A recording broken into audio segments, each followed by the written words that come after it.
só no Pará, em todo o Brasil, a questão da terra sempre foi um problema crônico brasileiro desde sua origem, né?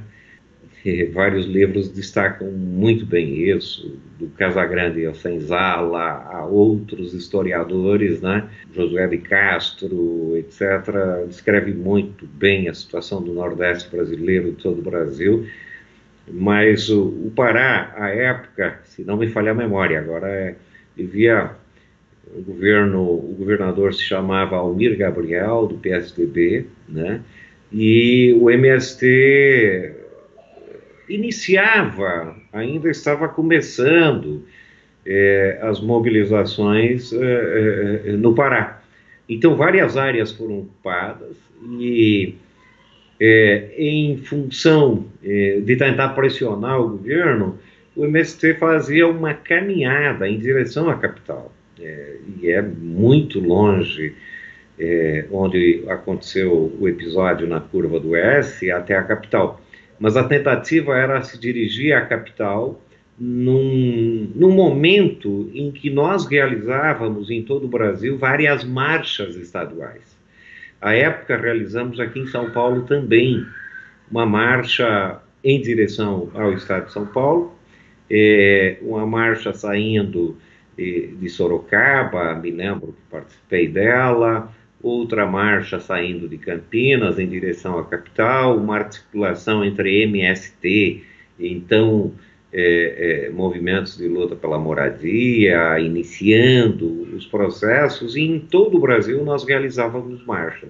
E no episódio da Curva do S, então, naquele 17 de abril, o governador emitiu ordem para que a polícia, em torno de 150 policiais, se não me falha a memória, atacasse e impedisse que essa marcha se desenvolvesse. Estava no início praticamente da marcha em direção à capital. Esses policiais não foram identificados, ou seja, retiraram toda a sua identificação pessoal, e o que ocorreu na Curva do S foi o massacre que nós conhecemos, né? Pelos laudos posteriores que foram feitos, pelo menos 10 militantes sem terra foram executados a curta distância, ou seja, numa clara determinação de execução e não simplesmente o que a imprensa então tentou noticiar no dia de um confronto entre policiais e sem terra. Na verdade, o que ocorreu em Eldorado Carajás, sob comando do coronel Mário Pantoja e do major, então, José Maria Oliveira, acho que eram esses os comandantes. O que ocorreu lá foi o massacre que agora, nesse 17, fará 24 anos. O Pantoja e o Oliveira, 200 e poucos anos o Pantoja, 158 anos o Oliveira, mas levou-se muito tempo para que eles fossem presos e hoje, pelo tanto que sei, talvez você possa até averiguar isso, eles cumprem prisão domiciliar. Pantoja já está próximo aos 75 anos e cumprindo prisão domiciliar. Os demais policiais não foram punidos, pior, vários deles foram promovidos, tá, ao longo da história e continuam desempenhando suas funções normalmente. Esse episódio só reflete uma coisa: a impunidade campeia à solta pelo nosso país, ou seja, pelos dados da CPT desde a década de 80, né, nós estamos nos aproximando a mais de 2.000 mortos, ou perto disso. Desses casos, pouquíssimos casos foram a julgamento, pouquíssimos foram presos e a grande maioria continua impune no nosso país. Foi um episódio marcante na vida do movimento, da militância da época e, enfim, de todo o movimento camponês, da história camponesa. Embora, do ponto de vista histórico, nós já tivéssemos todo o conhecimento, nascemos disso, estudando a história do movimento camponês no Brasil e no mundo, e ao longo de toda a história, evidentemente que muitos outros massacres ocorreram, né? A verdade, desde a entrada dos portugueses aqui, que indígenas, logo negros e etc., foram dizimados e massacrados. Entretanto, e também as ligas camponesas, né, durante a ditadura militar, é bom lembrar sempre disso, que foi uma das organizações que pautou a reforma agrária no Brasil. Nós sempre estudamos a história do Brasil. Agora, como movimento, foi de um impacto muito grande, e eu acho que o MST e todas as forças populares, progressistas do país conseguiram dar uma resposta muito intensa naquele momento. Foi a Grande Marcha em 97, um ano depois, com 100 mil pessoas em Brasília. Isso alterou, na época, a conjuntura da reforma agrária no Brasil. O governo Fernando Henrique Cardoso, num primeiro momento, tentou nos cooptar, abrindo alguns canais de diálogo, etc.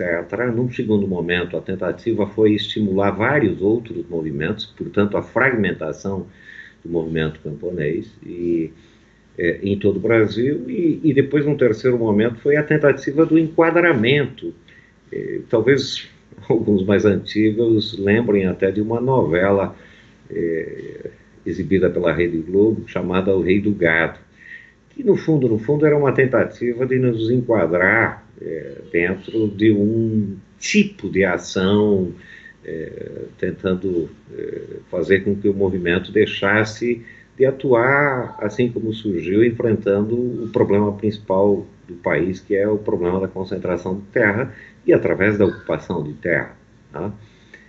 Aliás, não só a época, hoje é preciso dizer uma coisa, nós podemos nos pintar de azulzinho, amarelinho, rosinha, qualquer cor, que nós sempre vamos ser enfrentados pelo capital e pela burguesia, porque nós enfrentamos uma coisa que é essencial dentro do capitalismo, que é a propriedade privada. E não haverá reforma agrária sem atingir a propriedade privada da terra. E, portanto, o MST vai ser sempre criminalizado dentro da ordem do capital. E essa foi a tentativa naquele contexto histórico, de tentar nos enquadrar, como foi feito com algumas organizações, os agrupamentos de camponeses e outras organizações ao longo da história. Em não conseguindo isso, evidentemente que nós sofremos duros ataques, né? Foi um período de muitas prisões, foi um período de uma criminalização judicial enorme contra lideranças do MST, e foi um período também de muitas mortes, muitos assassinatos. Evidentemente que não era uma coisa aberta, né? Mesmo o governo Fernando Henrique sendo e aplicando uma política neoliberal à época, não estimulava, como hoje o presidente da República estimula abertamente essa matança, seja contra índios, negros, LGBTs e sem terras e movimentos populares. Então era um contexto também em que o movimento sindical foi duramente afetado.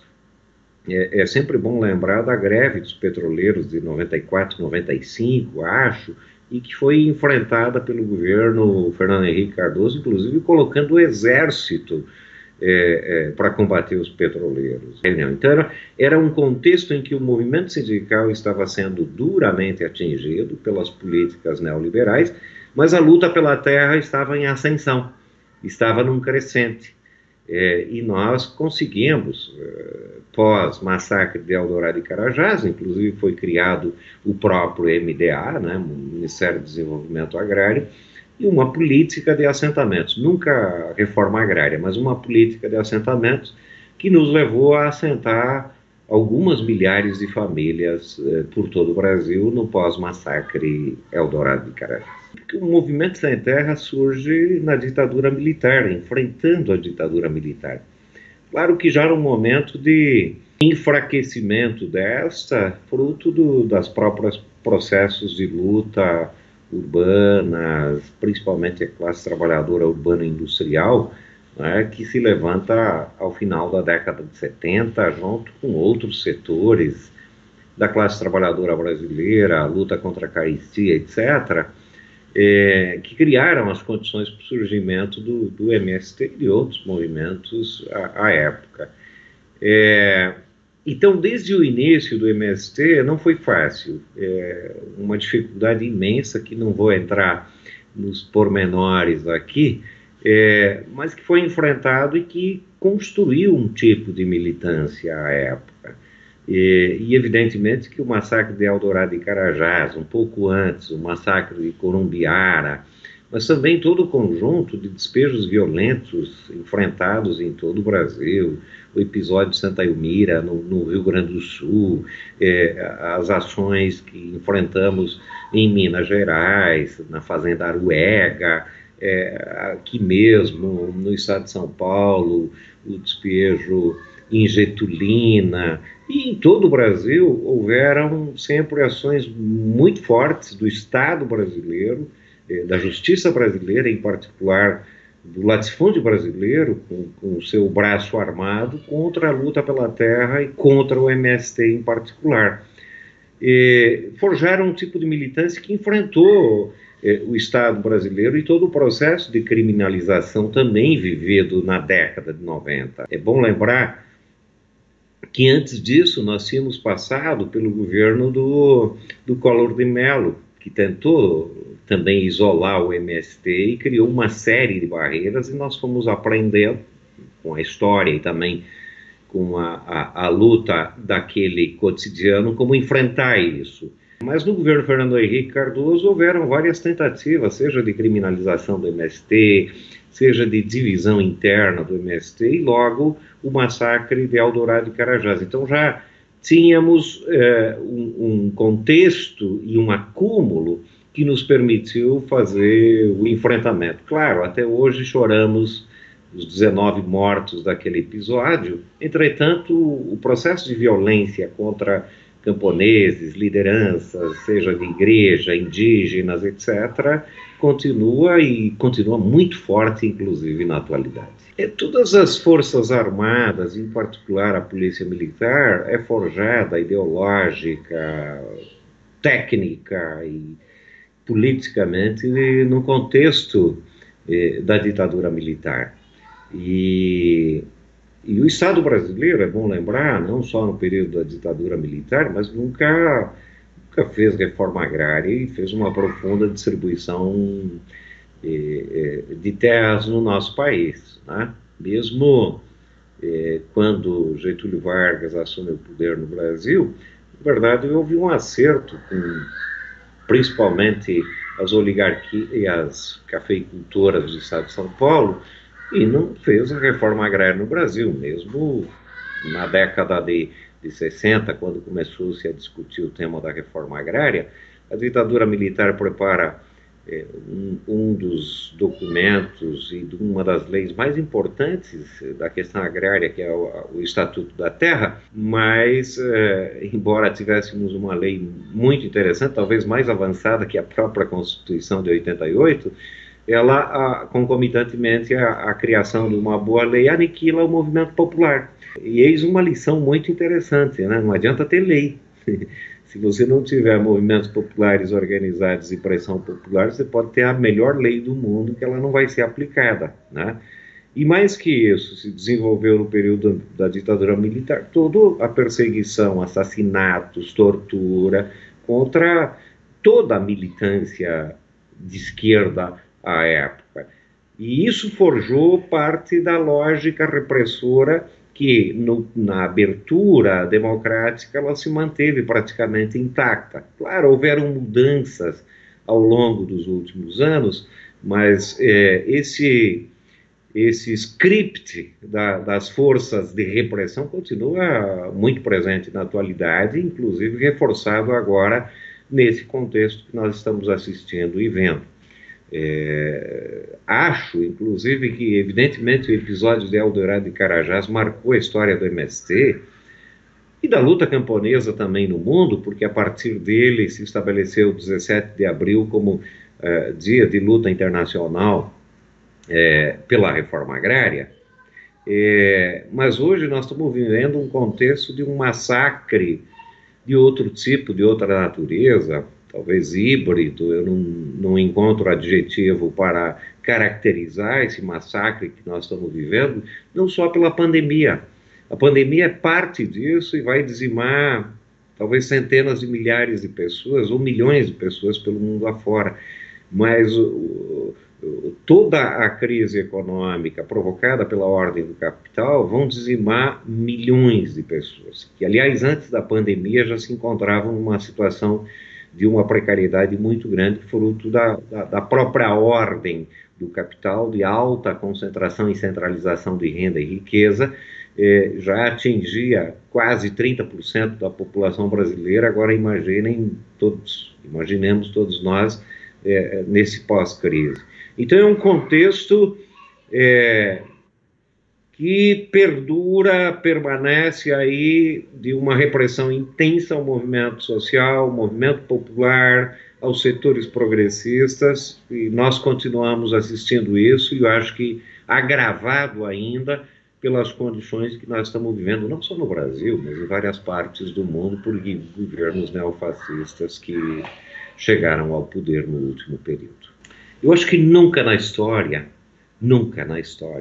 a questão da reforma agrária se colocou com a maior importância e relevância como nesse momento histórico. É evidente que muitos episódios e massacres e mortes ocorreram no último período, e principalmente com agora esse governo que nós temos.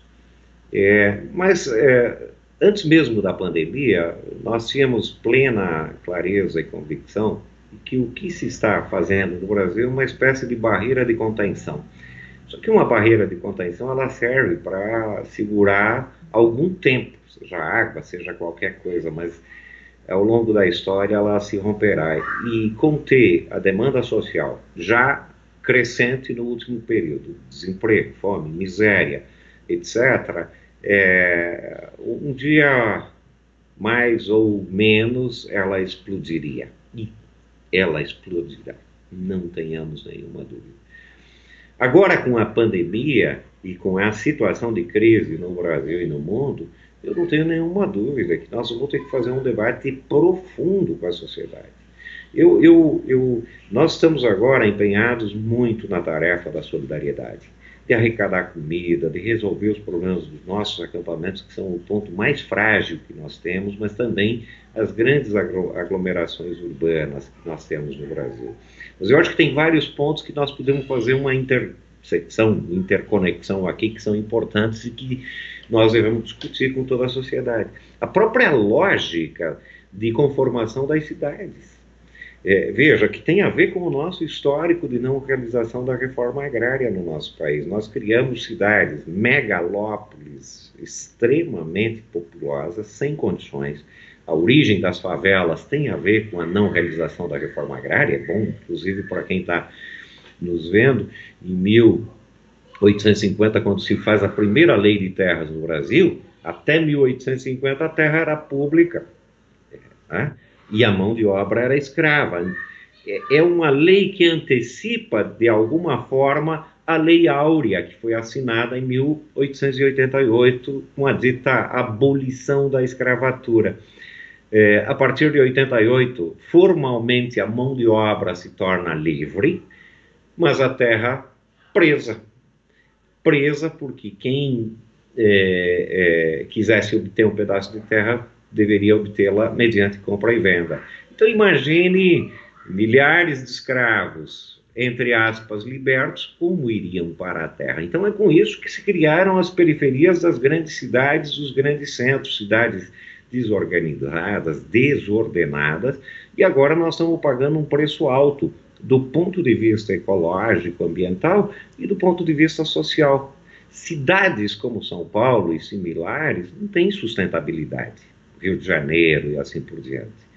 Ou seja, agora num tempo em que é preciso deslocar carregamentos de comida de grandes distâncias, o que eleva o custo dos alimentos, primeiro. Dois, eleva os dispêndios econômicos em geral e agravam as condições ambientais, porque evidentemente o transporte, fundamentalmente no Brasil por caminhões, cria impactos ambientais muito grandes, mas em termos de restrição à circulação dessas mercadorias, nós vamos ver muito em breve, desabastecimentos brutais nesses grandes centros. Pior, nós já estamos assistindo redes de supermercados subirem os preços dos alimentos nas alturas.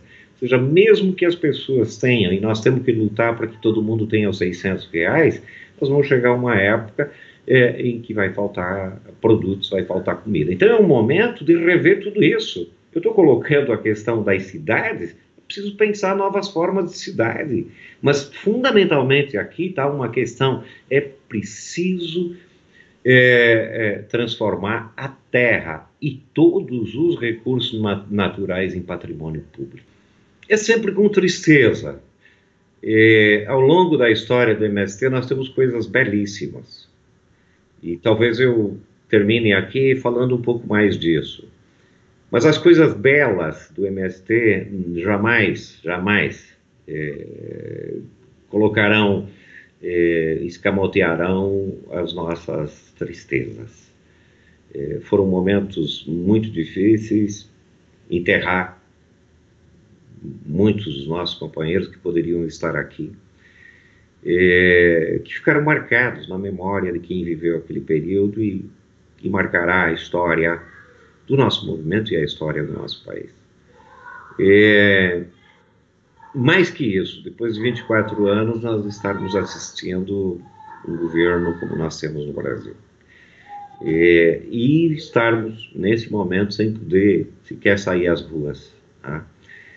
Eu acho que nós temos que aproveitar esse momento para fazer reflexões profundas com a nossa militância e com toda a sociedade. Eu não tenho nenhuma dúvida que a reforma agrária não é uma coisa sem terra. Não pode ser. Não vai ser. Ela deve ser uma coisa de toda a sociedade brasileira. Como fazer com que esse debate chegue até a sociedade? Bom, os limites que temos, não só pela quarentena, mas os meios de comunicação centralizados. Nós estamos caminhando uma perspectiva de arrecadar comida, distribuir aos pobres desse país. Eu acho que é uma forma de comunicação bastante interessante que nós estamos desenvolvendo, mas não é só comunicação, porque nós queremos fazer propaganda disso. Não, isso aqui é um valor que o nosso movimento aprendeu ao longo da história, do internacionalismo e da solidariedade. São duas coisas fundamentais. E acho que esse tema vai entrar no centro do debate político do próximo período. Espero que o mais rápido possível. Espero que o mais rápido possível.